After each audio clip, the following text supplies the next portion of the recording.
नमस्कार दोस्तों, स्वागत है आप सभी का डिफेंस स्कोप पर, जहां हम बात करते हैं भारत के मिलिट्री अचीवमेंट्स, डिफेंस अपडेट्स और स्ट्रेटेजिक पार्टनरशिप के बारे में। तो चलिए शुरू करते हैं बिना किसी देरी के। पहली खबर की बात करें तो JCBL ग्रुप ने, जो कि एक इंडियन कंपनी है, अपनी डिफेंस कंपनी ADSL के जरिए स्लोवाकिया के साथ एक हिस्टोरिक एग्रीमेंट साइन किया है। ये इंडिया का पहला डिफेंस मेमोरेंडम ऑफ अंडरस्टैंडिंग है स्लोवाकिया के साथ, जो अगस्त 2024 में प्रेसिडेंट द्रौपदी मुर्मू के स्टेट विजिट के दौरान तय हुआ था और इसका अनाउंसमेंट 15 अप्रैल 2025 को किया गया। इस MOU के जरिए JCBL ग्रुप अब एडवांस डिफेंस टेक्नोलॉजीज डेवलप करेगा, जैसे लाइट टैंक्स, FRCV और FICV। इसके अलावा JCBL अब इंडियन आर्मी के माउंटेड गन सिस्टम टेंडर के लिए स्लोवाकिया का modern artillery system EVA M2 6x6 self propelled howitzer भी ऑफर कर सकता है। इस पार्टनरशिप का फायदा दोनों कंट्रीज को होगा। स्लोवाकिया के पास आर्मर्ड व्हीकल और आर्टिलरी सिस्टम बनाने का जबरदस्त एक्सपीरियंस है और इंडिया के पास स्ट्रॉन्ग मैन्युफैक्चरिंग बेस।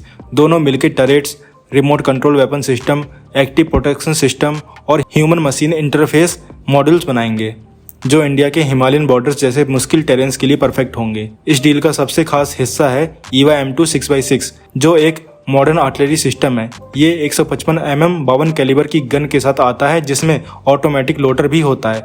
मतलब ये गन खुद टारगेट लॉक करके बैरल एडजस्ट करके 1 मिनट में 5 गोलियां और 3 मिनट में 13 गोलियां चला सकता है। इसकी फायरिंग रेंज 41 किलोमीटर तक है और ये 24 rounds ready to fire mode में कैरी करता है। ये पूरा सिस्टम एक टेट्रा 815 6x6 चेसिस पे बना है, जिसमें आर्मर्ड कैबिन भी है ताकि क्रू सेफ रहें।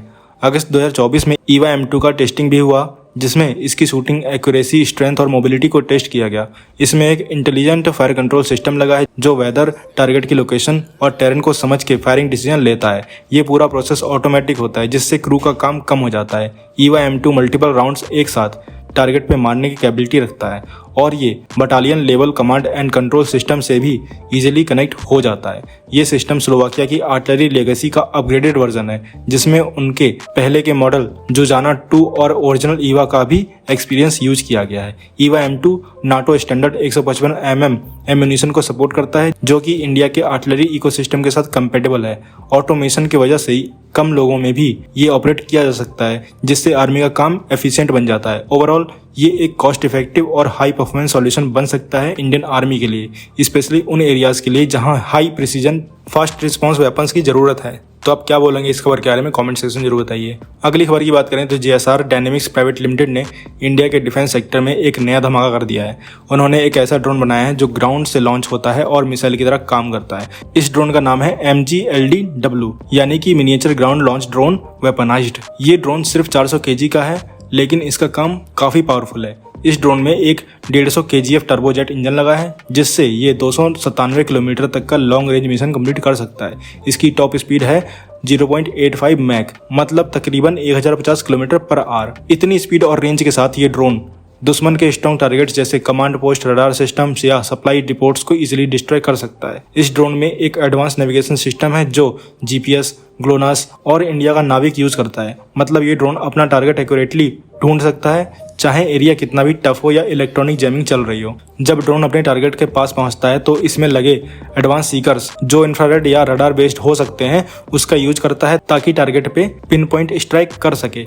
MGLDW एक पावरफुल MK81 वॉरहेड ले जाता है, जो 113 kg का एक बॉम्ब होता है। ये वॉरहेड ऐसे डिजाइन किया गया है कि एनिमी व्हीकल्स, बंकर्स और फोर्टिफाइड टारगेट्स को डिस्ट्रॉय कर सके। इसको ब्लास्ट फ्रेगमेंटेशन या पेनिट्रेशन के मोड में यूज किया जा सकता है, जो मिशन पे डिपेंड करता है। सबसे खास बात यह है कि ये ड्रोन ग्राउंड से लॉन्च होता है, एयर से नहीं। मतलब इंडियन आर्मी इसे मोबाइल लॉन्चर से डिप्लॉय कर सकती है, बिना किसी एयरक्राफ्ट के।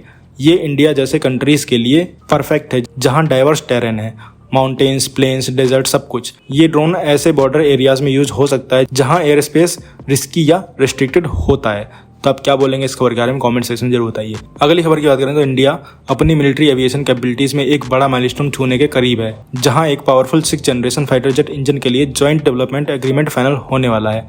अगले 2-3 महीनों में। DRDO के चेयरमैन डॉक्टर समीर बी कमत ने आंध्र प्रदेश के कुरनूल में एक डिफेंस टेक्नोलॉजी इवेंट के दौरान इस बात की पुष्टि की। उन्होंने बताया कि 4 इंटरनेशनल एरोस्पेस कंपनीज के साथ एक एडवांस लेवल की बातचीत हो रही है और पार्टनरशिप डील जल्द फाइनलाइज होने वाली है। ये कोलैबोरेशन इंडिया के AMCA Mk2 वेरिएंट के लिए एक एडवांस प्रपल्जन सिस्टम डेवलप करेगा जो आगे चलकर 6th जनरेशन प्लेटफॉर्म में भी काम आएगा। इंजन की थ्रस्ट कैपेबिलिटी 110 से 130 किलोमीटर तक होगी और इसमें वेरिएबल साइकिल इंजन जैसे एडवांस फीचर्स भी होंगे। वेरिएबल साइकिल इंजन से एयरक्राफ्ट की रेंज और एक्सेलरेशन दोनों में सिग्निफिकेंट इंप्रूव होगा, जिससे फ्यूल एफिशिएंसी बढ़ेगी और इंजन हाई परफॉर्मेंस कंडीशन में भी एफिशिएंट तरीके से काम करेगा।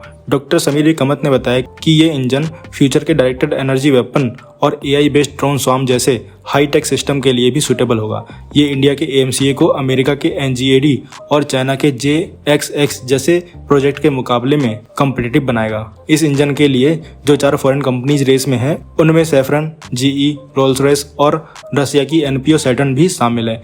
इन सभी कंपनीज का जेट इंजन टेक्नोलॉजी में काफ़ी अच्छा एक्सपीरियंस है। उन्होंने ये भी कहा कि 6th जनरेशन इंजन का डेवलपमेंट काफ़ी कॉस्टली और कॉम्प्लेक्स होता है। अराउंड 4 से $5 बिलियन का इन्वेस्टमेंट चाहिए। इसलिए एक ग्लोबल पार्टनर के साथ को डेवलपमेंट से डेवलपमेंटल टाइम कम होगा और रिस्क भी मैनेज हो जाएगा।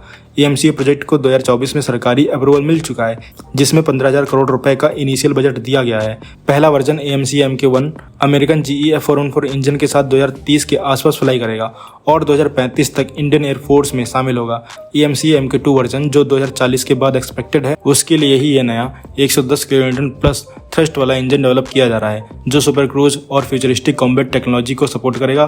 फाइनल पार्टनर का अनाउंसमेंट अगले कुछ महीनों में होने की उम्मीद है। तो आप क्या बोलेंगे इस खबर के बारे में कमेंट सेक्शन में जरूर बताइए। अगली खबर की बात करें तो इंडिया और फ्रांस के बीच 28 अप्रैल को 26 राफेल M एयरक्राफ्ट के लिए सबसे बड़ा डिफेंस डील साइन होने वाला है, जिसमें फ्रेंच डिफेंस मिनिस्टर सेबस्तिन लेकर्नो भी मौजूद रहेंगे। ये डील 63,000 करोड़ रुपए से ज़्यादा की है।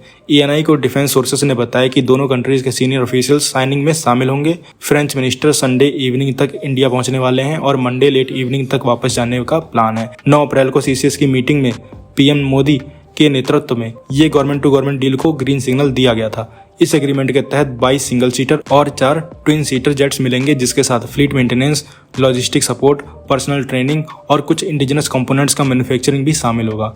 ये Rafale M jets INS Vikrant से ऑपरेट करेंगे और नेवी के एग्जिस्टिंग MiG-29 के फ्लीट को सपोर्ट करेंगे।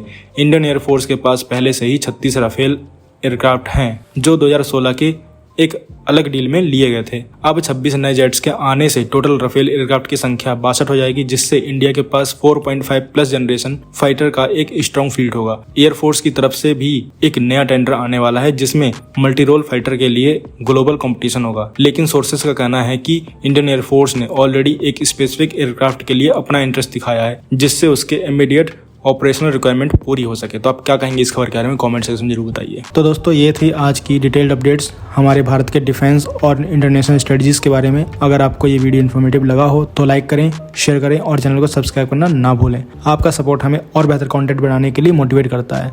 मिलते हैं नेक्स्ट वीडियो में। थैंक्स फॉर वॉचिंग एंड जय हिंद, जय भारत।